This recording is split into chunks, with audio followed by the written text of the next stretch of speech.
Universitaire, espérant gagner des abonnés, ignora un panneau d'avertissement, photographie interdite, et prit en secret une photo avec cadavre féminin vieux de 1000 ans. La jeune fille cela et tenta immédiatement de l'en empêcher, mais fut réprimandée par sa meilleure amie Lisa. Puis, Lisa activa un effet d'échange de visage sur son téléphone, remplace le visage de la jeune fille par celui du cadavre millénaire, affirmant qu'elle publiait la photo sur les réseaux sociaux. Elle gagnerait certainement de nombreux amis. Pressa à plusieurs reprises Lisa de supprimer la photo, car sa grand-mère avait autrefois dit que le vivant ne devait pas prendre de photos avec des cadavres, surtout avec des cadavres féminins enterrés comme compagnes funéraires, sinon le photographe finirait par s'allonger dans la tombe à la place du cadavre. Lisa ne prêta aucune attention à l'avertissement de la jeune fille, pensant que les paroles de sa grand-mère étaient destinées à effrayer les gens. À ce moment-là, la jeune fille eut soudain un précieux cadavre sur photo en rire. Lisa affirme qu'il ne s'agissait que d'un autocollant d'effet spécial d'une application de beauté, se moquant de la naïveté de la jeune fille. Ensuite, les deux quittèrent ensemble le musée, sans se douter que ce serait le début du cauchemar de Lisa. Après que Lisa eut publié cette photo sur les réseaux sociaux, elle devint rapidement virale sur internet. Elle montra fièrement à la jeune fille le nombre croissant de ses abonnés. La jeune fille remarqua un côté particulier. Un internaute tissait Lisa de mes photos, affirmant prendre des photos avec un cadavre était tabou, et que l'échange de visages attirerait plus facilement le malheur. La jeune fille montra le commentaire à Lisa, mais Lisa pensa que le commentateur plaisantait. Comme Lisa n'avait pas l'intention de supprimer la photo, la jeune fille contacta en privé ce commentateur,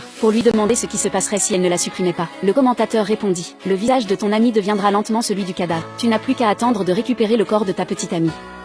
La jeune fille y pensait, puis elle avait peur, et elle exhorta de nouveau Lisa à supprimer la photo. Lisa refusa, accusant la jeune fille de se mêler de ses affaires, et soupçonnant même que celle-ci avait signalé son compte par jalousie de la hausse de ses abonnés, car la plateforme sociale venait de signaler une infraction, et avait suspendu le compte de Lisa. Alors qu'elle se disputait, les autres colocataires rentrèrent par hasard. Lisa affirma que la jeune fille l'avait dénoncée pour l'obliger à supprimer la photo, et les colocataires les exhortèrent à se calmer. Il n'était pas nécessaire de se disputer pour une photo. Les colocataires trouvèrent l'histoire de la jeune fille étrange. Bien qu'elle fût anxieuse, elle n'avait aucun moyen de le prouver, et ne put que laisser tomber pour le moment. À partir de ce moment-là, des événements terrifiants se produisirent les uns après les autres. Lisa perdit du poids inexplicablement et rapidement, elle perdit 5 kg en 2 semaines, et son teint devint aussi hagard et pâle qu'une feuille de papier, mais elle se complaisait dans la vanité de maigrir. Un jour, la jeune fille découvrit qu'un grain de beauté noire était apparu sur le visage de Lisa, dont la position et la taille correspondaient exactement à celui du cadavre millénaire. Elle se souvint instantanément des paroles du commentateur. Le cadavre avait peut-être emprunté le corps de Lisa. Elle contacta donc à nouveau le commentateur, lui demandant si les récents reportages évoquant des signes de réveil du cadavre étaient liés à la photo prise par Lisa. Le commentateur répondit: c'est exact. Ton ami devient progressivement comme le cadavre. Tu peux observer ces changements. Contacte-moi dans les 5 jours pour résoudre cela. Elle peut encore être sauvée.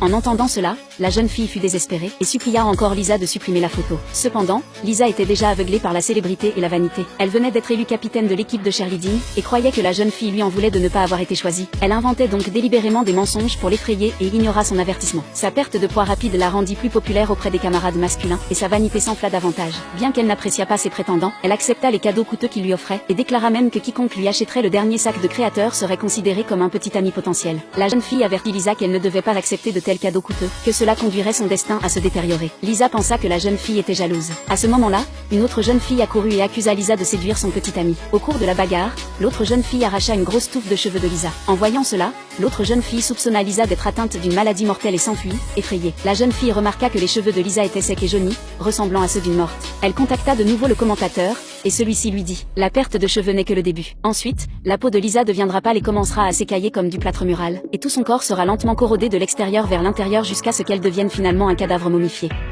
Cette nuit-là, Lisa retourna au dortoir en portant une boîte et en mettant un chapeau. Curieuse, les colocataires voulurent voir ce qu'elle avait acheté. Lorsqu'elles l'ouvrirent, elles découvrirent une perruque. Lisa expliqua qu'elle voulait récemment essayer une nouvelle coiffure. Les colocataires la complimentèrent sur sa beauté et son style, sans remarquer quoi que ce soit d'anormal chez Lisa, jusqu'à ce que son chapeau soit retiré et qu'elle découvre une scène horrifiante. Une étudiante universitaire, espérant gagner des abonnés, ignora un panneau d'avertissement, photographie interdite,